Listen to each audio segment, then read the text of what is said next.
All right, we are live. Money shots. No Megan making money. Just a little unscathed here. Almost had a couple tech issues, but luckily I've got the big brain man to the left of me, Stephen Che. Welcome in. And we only got 4 NBA games on the slate today, but we're going to cover them all because Megan's not here. And frankly, the college basketball slate is not that great. If you guys want to hear me talk college basketball, I'll be on right after this with Jeff Nadeau doing Big Man on Basketball. Che, how have things been going? Have you hit a parlay recently? What's going on? Let the people know what you've got going on over at Barstool Sportsbook.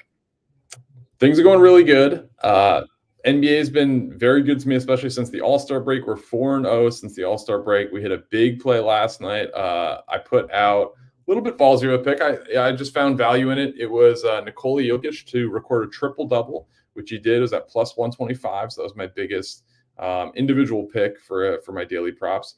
Hit that, so we are 77-46 on the year. Keeping it rolling tonight. I like a lot of plays tonight, and I made the pick very early, a bit of a system play, but LaMelo Ball, whenever he's at home, if the line's 3.5 and the odds are reasonable, you have to take it. It hits 75% of the time. So Detroit gives up, I think, like the third most, or the bottom 5 most threes, or like most. Well, they don't play any defense. So, I mean, yeah. I would expect a team like that to allow guys like Melo Ball to go off. Now, full disclosure, you guys, I'm just being completely honest here. I don't usually start the NBA till after the All-Star break. Kind of why I don't start college basketball until college football is over. I've only got so many hours of the day, and I'd rather be picking winners than throwing darts. That's why Stephen Che focuses on NBA starting in November. So if I speak wrong or say something wrong, you guys have to bear with me. I'm not going to be giving out any NBA plays. We're going to talk about a few of the games, talk about the lines in the Barstool Sportsbook, see what Che's got, and maybe I'll give an opinion or two. So you mentioned LaMelo Ball. Let's get on to that game. 7 p.m. Eastern, 4 p.m. Pacific. The Detroit Pistons are 7-point underdogs, Che. 234.5. Now, we've seen quite a few lines as far as the total be this high, but the reason why this one is so high is because what I mentioned, the Pistons don't play a lot of defense here. We know that Melo should be able to have his way here. Give me a little bit more insight on that Melo over threes pick. Yeah, so in his last 2 games, it's really a volume thing, and I've actually been really good with, out of all the statistical categories that I bet props, 3-pointers is by far the best. My strategy with that is just look at volume. Like, are guys better shooting at home, away, and then what is their volume? I'm not like, I would love to take Desmond Bane in a prop, but I can't do it because even though he's probably the best shooter not named Steph Curry in the league, his volume's not good. He's taking 6 or 7 threes a game. I can't really make that my daily play if his over-under is 2.5. So I go with big volume guys. Kyle Kuzma hit last week. I had him pegged at 10 threes. He took 12. LaMelo Ball is one of my favorite guys to bet on. His last 2 games, he's taken 31 threes. So, I mean, at some point, you just got to say, yeah, all right, he just put it out there. 4.5 is like 3.5 is a great number. The line has moved. It's at 4.5. It's at plus 130. I don't mind it. I want to check on the PJ Washington injury because he was doubtful. If he is out, I wouldn't mind the 4.5 to be honest. And I actually do like that. Just some notes. Yeah. To collaborate with what Che said. Also, LaMelo Ball over 25.5 points is interesting. Against bottom 10 defenses, he averages 26.3 points per game at home.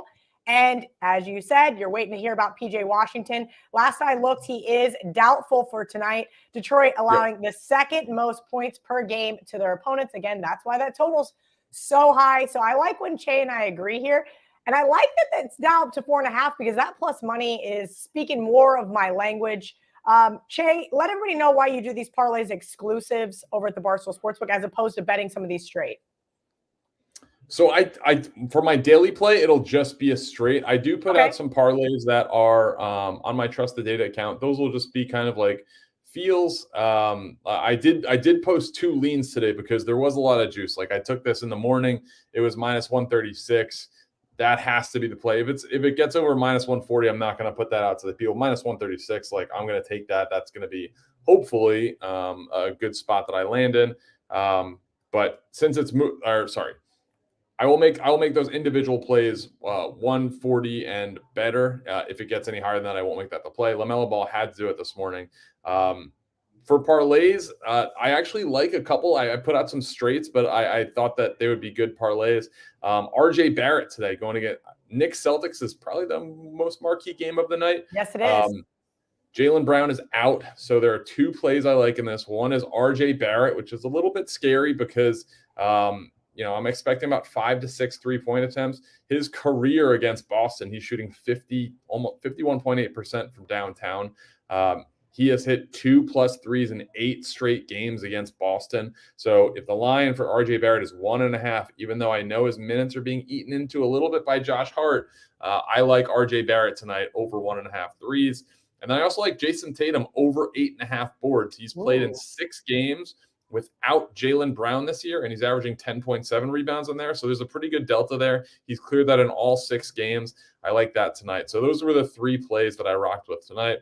A sneaky value one is Hornets center Mark Williams from Duke. He's a rookie. Him to get a double-double tonight is, I believe it's like plus 140 or 150, or that's what it was this morning.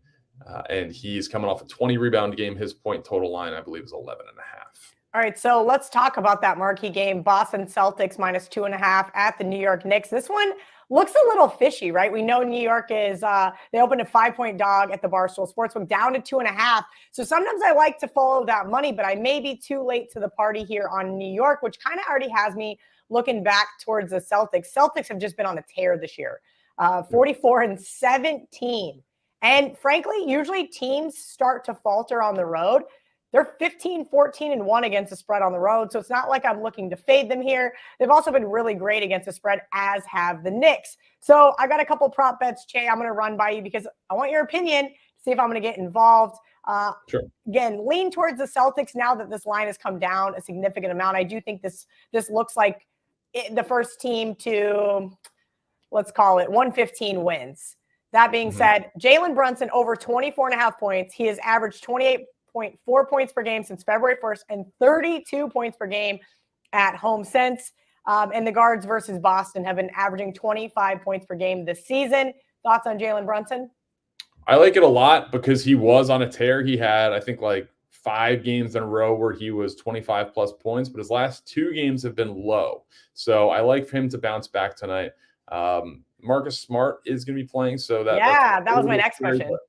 That is a little bit scary, but Jalen Brunson's he's a good player. I think defense doesn't affect him as much. So when we're doing these prop bets, which by all means is something that is very new to me, right? So one of my really good girlfriends does a lot of stuff. She took my old job at NBA TV. So she is like enthralled with props.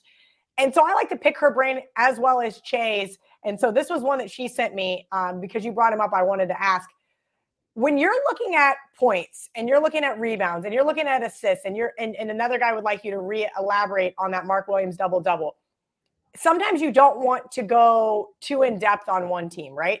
So you mentioned Marcus Smart. You're afraid he may eat into Jalen Brunson there a little bit. But what if we went Marcus Smart assists? He's hit over 70.5% in the 44 games he's played this year. In the last 8 games without Jaylen Brown, he's gone over his assist total in all but 1. Yeah, I like that. Anything where you can, if there's like a Jaylen Brown being out with injury and you can remove him and you have that data to say, okay, he's done this in, whatever. If it's like 70% and above, then I love those. Those are the plays that I really, really like. So, if that's what the data is saying for Marcus Smart assists with Jalen Brunson out, I think that's a pretty strong play. All right. A game that I'm looking at as far as the side goes, rather interesting. Miami Heat 6-point dogs at the 76ers, total 216.5. Now, this one's just a pure play on the Sixers. The Sixers, we know, have been really hot this year, as the Heat have done well as in addition to them. But the Sixers have been kind of a red hot team. And that's against the spread, 35-24 on the season, but they're 22-11 at home. And that's the stat that I'm looking at here. I don't want to step in front of the 76ers game, who's covered 5 of their last 6 at home. I'm going to keep it rolling here. Do you think I'm laying too many points with the Sixers in this spot? What are your reservations? That was a loud sigh, Stephen Che. That concerns me. So just watching so much NBA over my lifetime, especially this year, there are so many volatile swings. I don't really like to get involved with the point spreads. I will bet money line live. So like last night, my play was Jokic to record a double-double. In the fourth quarter, I think it was like an 8-point game. And then I think Kawhi Leonard like got a 3 or like an N1 or something like that. And there was a stoppage. And I was like, let me check out this live line. And I bet Clippers and it was plus 320. The game ended up going to overtime. And I actually middled with Denver money line. So I love that. I think those are kind of your advantage. If you're going in kind of cold before and you don't know how, it's tough enough to predict how one guy is playing. To predict how 10 guys are playing, on the court at the same time is very difficult. You see 20-point swings constantly. Yeah, last night I laid 4.5 with the Mavs. One of my buddies and I were talking. It looked beautiful. I mean, they're up 20 plus. Yeah. I'm just cruising, watching a little college basketball, watching a little 1923, and then all of a sudden I'm like, what happened in Dallas? Yeah. So you're right. That live betting really can be to your benefit, if you will. You're going to be able to find vast swings, especially in the NBA. We know college basketball is a game of runs, but the NBA is literally, we see that happen all the time. Well, I shouldn't say that because the Barstool Sportsbook actually put out a graphic, 138 prior to that. But we do know that double-digit swings happen every single time. Guys, if you want to hear me talk some college basketball after this, I'm going to be on with Jeff Nadeau doing Big Man on Basketball. We're talking strictly NBA with the big brain man himself at Trust the Data, Stephen Che. Let's talk about this last game here. And this is a game I have no desire to get involved in. Orlando Magic at the New Orleans Pelicans. We'll see. We're going to talk about this one for Mincy. Pelicans 4-point favorite, total 227.5. The Pelicans have kind of surprised a couple people this year, right? I mean, they're just sitting right at 50%, but I do think a lot of people didn't expect this team to be as good as they have been. They've been pretty decent at home, 17-3 against the spread, not so decent on the road. But I am kind of leaning towards backing them here. The Magic just haven't really been covering games, especially at home. But on the road, they've been a little sneaky in that underdog role. Give me some thoughts on this matchup, and do you have anything props-wise? Yeah, there are two that kind of stood out to me a little bit. I do like the Pelicans in this situation. Orlando's just not a very good team. They do have nice players to bet on. I like betting on Wendell Carter Jr.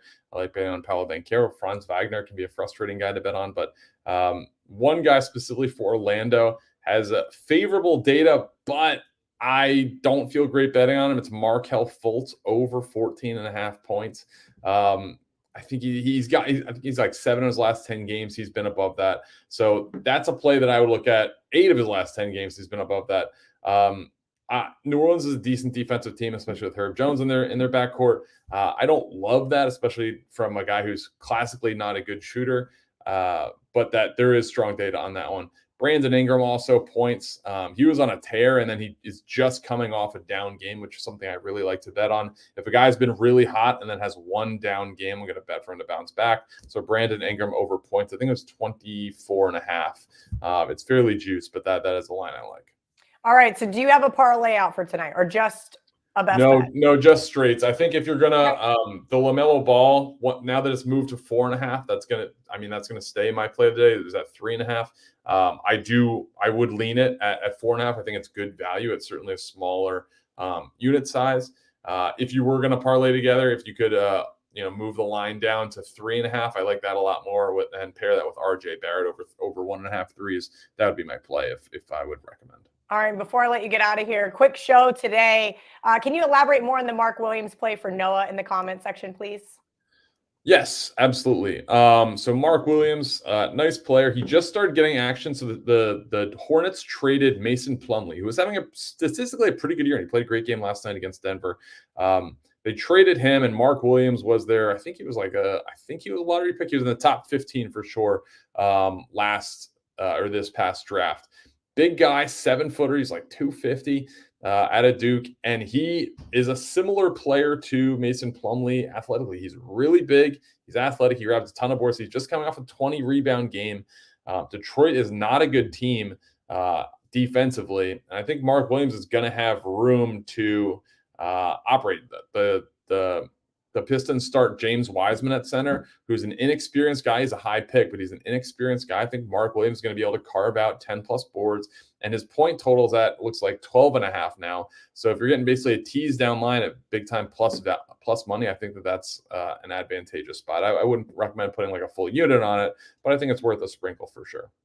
All right, Steven, it is, it's so weird. This does not feel like a Monday. I was so used to having you on Thursdays, and we'll be back this Thursday with good old Rico Bosco. But Jay, what else you got on the docket for this week? Anything you have circled in a look ahead spot, just so that the Money Shots audience knows what to keep an eye on?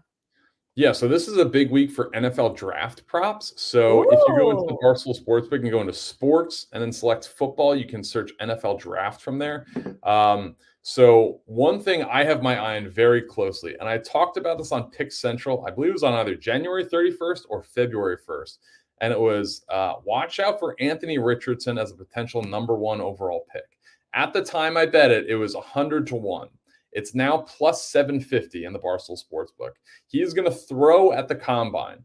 I do not think he's going to be the number 1 pick at the end of the day. I would like to get out of this. I would love to see a cash out feature on this.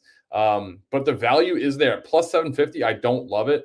One guy that I think does have some value is Will Levis at plus 850 to be the number 1 overall pick. I don't know that he necessarily gets there, but when you look at the presumptive favorite, which is Bryce Young, minus 175, don't like that value. He's going to weigh in probably right around 200 pounds, but that's puffed up. I think from what I hear, he's more of like a 190, maybe even a little bit smaller than that.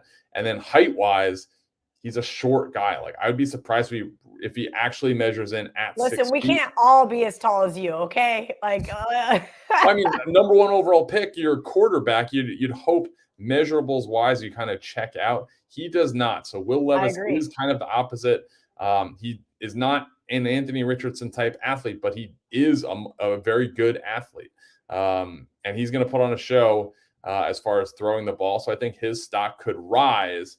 And then you can maybe look for a cash out later, but plus 850, I like that. And then there's one other one that I've heard some buzz about. I don't know if it's going to come true, but first defensive player off the board. There is some juice for Tyree Wilson plus 500. I'll be placing that bet later today, but that's one where I hear he's a potential fast riser. Daniel Jeremiah loves him and is hearing a lot of good things from people in the league. So I think there's some value there in front of Jalen Carter and Will Anderson. He's saying it's going to be really close, and measurables wise, he's better than Will Anderson. So there's a shot of him being ahead of Jalen Carter, depending on team. So the last time I bet the NBA draft was when I had under 2.5 running backs, and the Chiefs took CEH as the last running back in the draft. It was really fun. Three running backs got drafted. I had the plus money. So I don't really get that into them anymore, but I'll have to get some notes from Stephen Che so we can get some bets and make that draft a little bit more entertaining. What do you got going on the rest of the week? You got a parlay coming out. What day? Thursday? No. So I'm just doing straight picks now. NBA is really just straight picks. I'm going to the combine. So I'm going on Wednesday and Thursday. I'm coming back Friday morning or Friday afternoon. So I'll have some fun stuff from there. I got a couple of videos planned. And getting some intel for this year's draft class as far as bets for sure. Last year, I think I was either 9-1 or 8-2 on my first round top 10 best bets. I love that. So stay tuned for those. Are the Bucks going to draft a quarterback? Hopefully I'll know more next week, but okay. Well, you keep us locked in. Let us get all that inside draft information. Take some good notes at the combine. Stephen Che, trust the data. Make sure you guys are following both of his accounts. They're on Twitter. He puts out a lot of awesome content. Che, appreciate you as always. Have a wonderful Monday, everyone, and we will see you back here on Thursday. Thanks.